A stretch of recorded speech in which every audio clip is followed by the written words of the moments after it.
నమస్కారం. సుప్రభాత ఘంటారావానికి స్వాగతం. ముందుగా ప్రధాన అంశాలు. వాట్సాప్ గవర్నెన్స్ సులభతరం చేయాలన్న సీఎం. శాఖల మధ్య డేటా అనుసంధానం వేగవంతానికి ఆదేశం.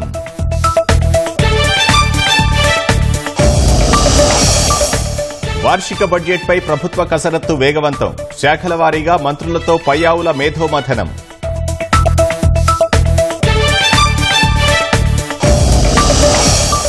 రాష్ట్రంలో స్వల్పంగా మద్యం ధరల పెంపు.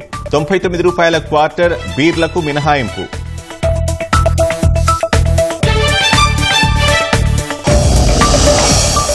మహాకుంభమేళాకు దేశ విదేశాల నుంచి పోటెత్తుతున్న భక్తులు.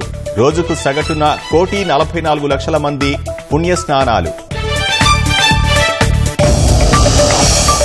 గ్వాటెమాలలో వంతెనపై నుంచి లోయలో పడిన బస్సు. 51 మంది దుర్మరణం, పలువురికి తీవ్ర గాయాలు.